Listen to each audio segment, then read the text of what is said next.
जरूर महाराज ने जानबूझकर किया होगा ताकि भीम पढ़ ना सके। भीम की पढ़ाई रोकना चाहते हैं। लेकिन गुरुजी, हम पढ़ाई कैसे कर पाएंगे? कोई ना कोई रास्ता निकलेगा भीम। चलो।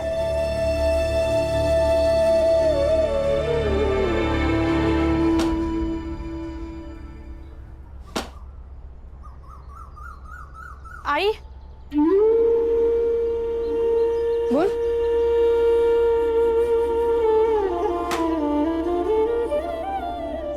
अब मैं भी जाती हूँ। आई कहाँ?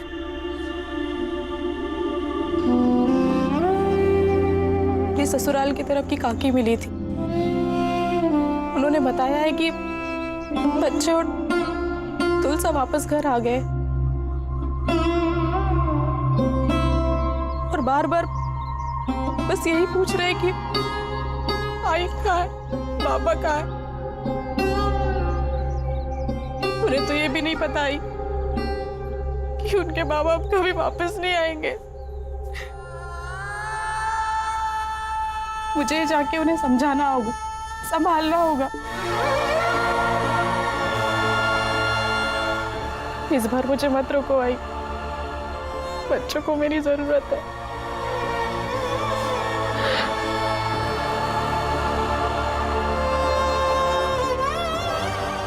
चली जा, इस बार नहीं रोकूंगी तुझे।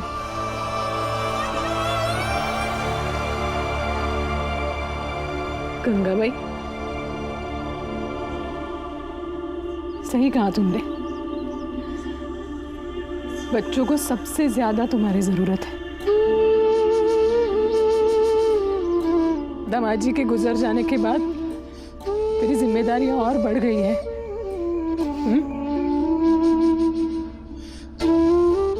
लेकिन मुझे यकीन है अपनी हर जिम्मेदारी अच्छी तरह से निभाएगी तू।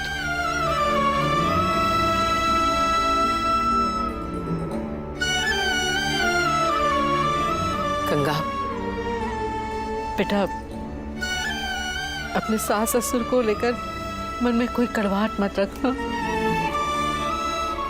उन्हें समझने की कोशिश करना और बेटा बन के सारी जिम्मेदारी निभा लेना।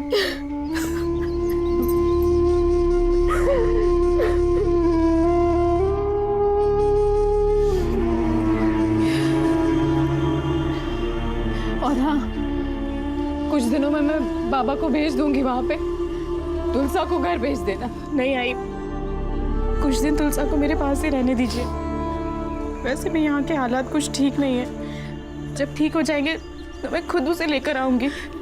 लेकिन सही कह रही है गंगा, थोड़े दिन उधर रहने दे, बाद में लेकर आएंगे उसे।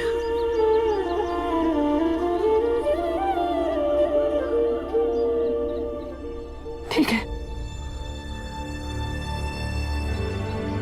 जा, जाने की तैयारी कर।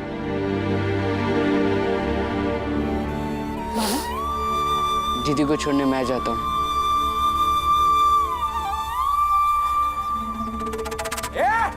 चोरी चुप।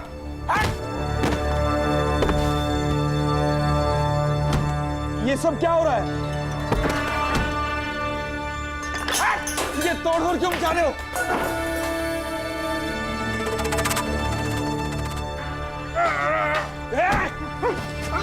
अरे बात क्या है? वो पकड़।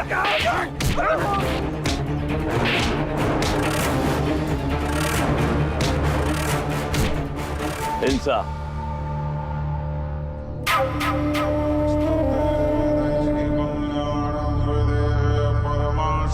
धर्म और सत्य की स्थापना का अंतिम विकल्प होता है। लेकिन आप हमारे साथ ऐसा क्यों कर रहे हैं? मैंने इसका क्या किया?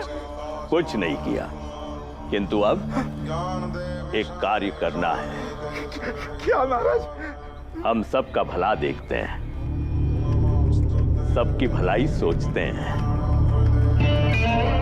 और तुम्हारी भलाई इसमें कतई नहीं है कि एक छोटी जाति वाले को तुम काम पर रखो। उस राम जी को आज के आज काम से हटा दो। महाराज, राम जी मेरा मित्र है, और जहाँ मित्रता होती है वहाँ जात पात का क्या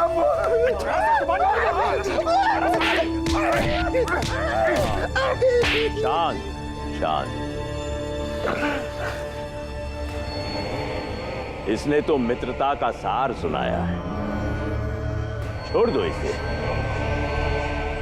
और तुम लोग भी जाओ यहां से।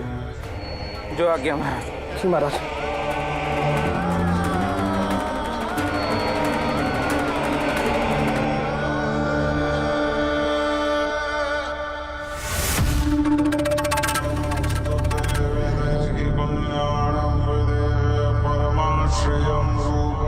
मैं सर्वज्ञ हूं, सब कुछ जानता हूं। ये भी जानता हूं कि तुम स्वयं राम जी की जाति के हो। अपनी असली पहचान को छुपाकर ऊंची जाति के बनकर यहां रहते हो, कारोबार करते हो। आसपास के लोगों को इस बात का अता पता भी नहीं है, और हम किसी को नहीं बताएंगे। यदि हमारी बात मानो तो, और यदि नहीं तो फिर सोच लो, जब तुम्हारी सत्यता का पता इन लोगों को चलेगा तो क्या होगा तुम्हारे इस धंधे का, क्या होगा तुम्हारा, और क्या होगा तुम्हारे परिवार का।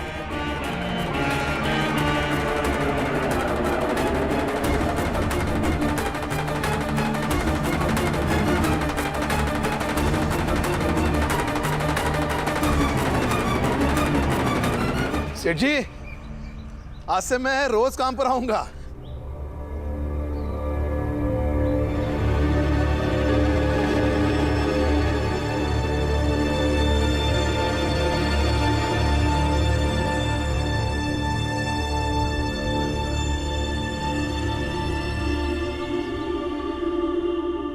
सेठ जी, क्या हुआ? ये सब कैसे हुआ? बताइए ना सेठ जी, बताइए ना क्या हुआ? राम जी, तुम कल से काम पर मत आना।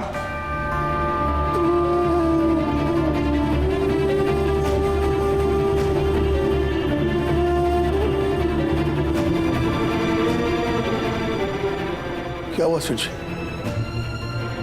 क्या बात हो गई? बताइए ना। राम जी, आज से तुम्हारा मेरा कोई संबंध नहीं। तुम चले जाओ यहाँ से, कोई और नौकरी ढूंढ लो। ये कोई धर्मशाला थोड़ी है, जब मन चाह आ गए, जब मन नहीं किया तो नहीं आए।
सेठ जी, ये आज तक का हिसाब, और धन्यवाद जो आपने मुझे काम दिया।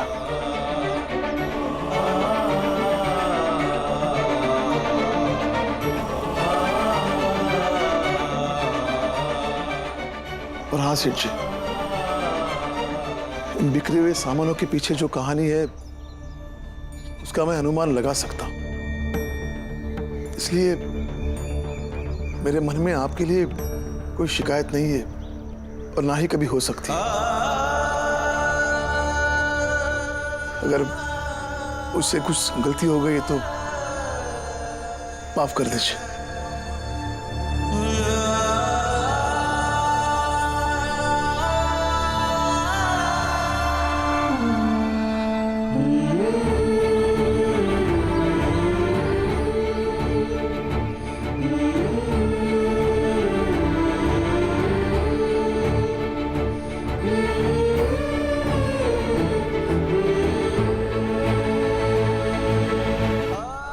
जितने दिन नौकरी करता हूं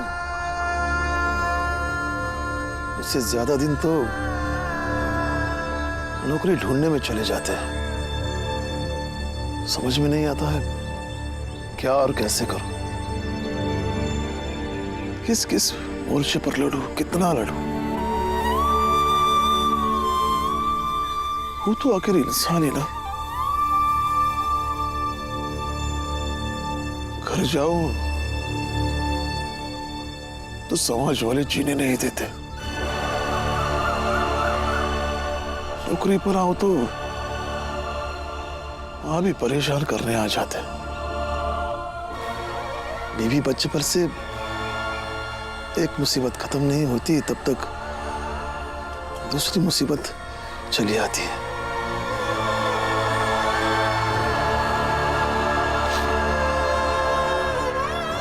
ये सातारा ही छोड़ देता हूं,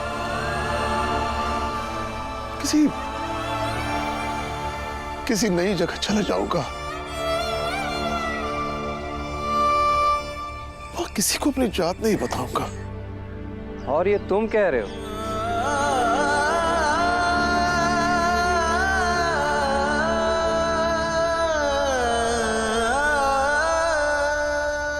फिर क्या करूं? मैं नहीं चाहता कि मेरे सारे बच्चे इस जात की लड़ाई में अपना बचपन खो दें। लंबी लड़ाइयां कई बार बहुत कुछ छीन लेती है और इन सबके चलते मेरा बेटा भीम अपने मकसद से न भटक जाए। बाला आनंद अपने रोजगार और भविष्य के बारे में सोचना ना छोड़ दे। फकीर हूं, इसलिए दिन भर सातारा की गलियों में घूमता रहता हूं और इन्हीं गलियों में घूमते घूमते तुम्हारे बच्चों को भी देखा है, समझा है। तुम्हारे बच्चे लड़ रहे हैं, उनका बचपना अलग ढंग से बीत रहा है। उनकी ये लड़ाई तभी तक मजबूती से चल पाएगी जब तक तुम हिम्मत रखोगे। ये भी पता है कि तुम कबीर को मानते हो। ऐसे क्षणों में कबीर के दोहे और संत तुकाराम जी के भजनों से आगे बढ़ने और लड़ने की हिम्मत प्राप्त करो।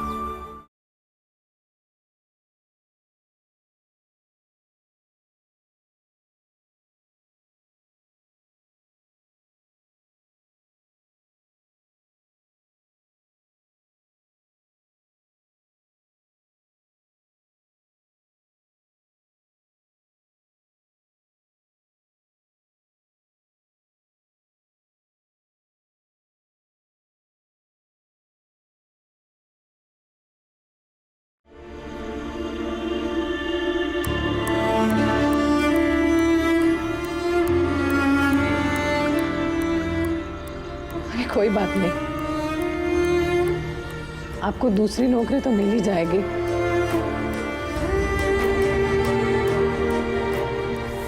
देर से मिलेगी, दूर कहीं मिलेगी, लेकिन मिल जाएगी।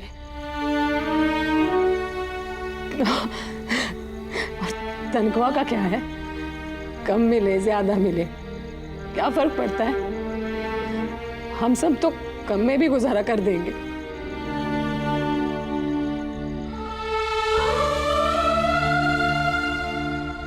चिंता मत कीजिए, हम सब हैं आपके साथ।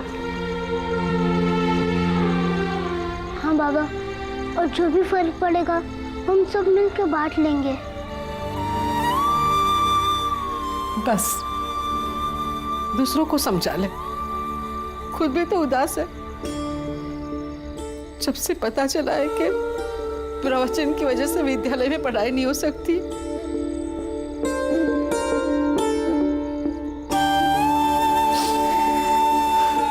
भीम खुद भी समझ ले कि अभी थोड़े दिन घर में बैठ के ही पढ़ना है, समझा?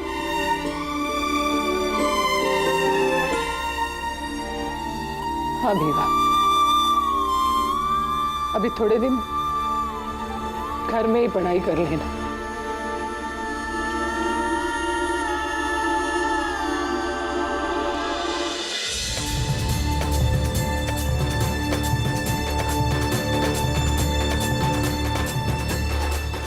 बजाओ भाई बजाओ, जोर से बजाओ, और जोर से।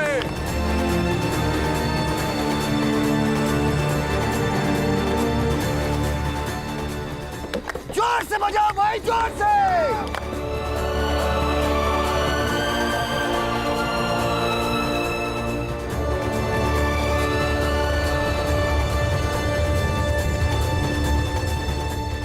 शुरुआत हो गई है भीमराव की पढ़ाई रोकने की, उसके परिवार को कमजोर करने की।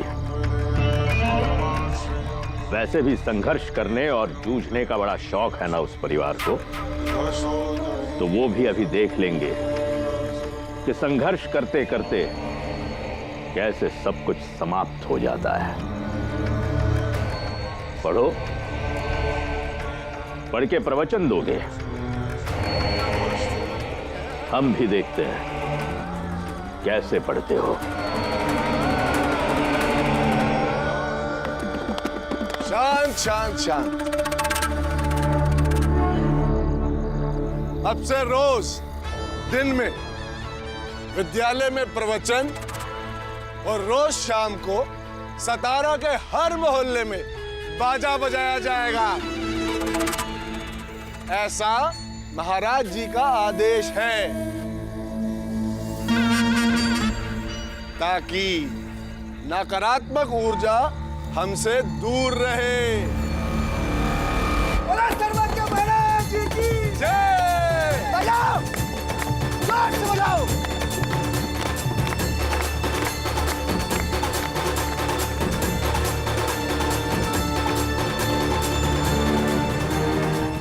ये लोग सब जानबूझकर कर रहे हैं ताकि हमारा भीम कहीं पर भी पढ़ न सके।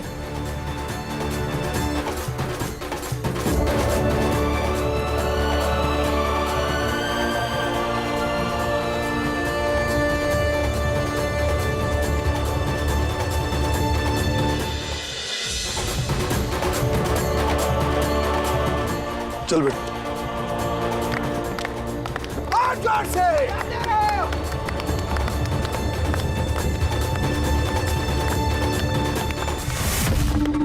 महाराज, ये पूरा इलाका भीमराव और राम जी के घर से बहुत डरता है। आपके साथ मैं कई जगहों पर घूमी हूँ, तरह तरह के लोग भी देखे मैंने, लेकिन यहाँ जितने डरपोक लोग कभी नहीं देखे। नहीं, ये लोग, ये समाज डरपोक नहीं है।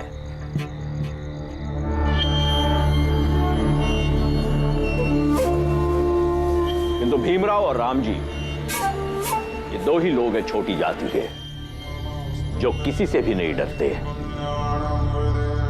और बिना डर के इंसान अधर्मी हो जाता है। लेकिन महाराज, अगर ऐसा ही चलता रहा तो एक दिन राम जी और भीमराव हमें नुकसान भी पहुंचा सकते हैं। नहीं, ये लोग इतने भी मजबूत नहीं बन चुके हैं कि धर्म को कोई नुकसान पहुंचा सके। और जब तक धर्म जिंदा है, हम जैसों का कोई भी कुछ भी नहीं बिगाड़ सकता।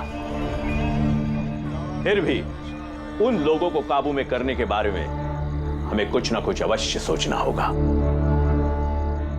तो फिर महाराज, कुछ पल के लिए हमें देवदासी के पद से मुक्त कर दीजिए आज से पहले भी कई बार हमने मजबूत व्यक्ति के सामाजिक जीवन में उथल पुथल मचाई है, जिससे कि फिर कभी वो अपने पैरों पर खड़े ना हो पाए। तो फिर ये राम जी क्या है? तुम जो सोच रही हो वो बुरा नहीं है वैसे। अगर कामयाब हो गई तो हमारा सारा काम बहुत ही आसान हो जाएगा।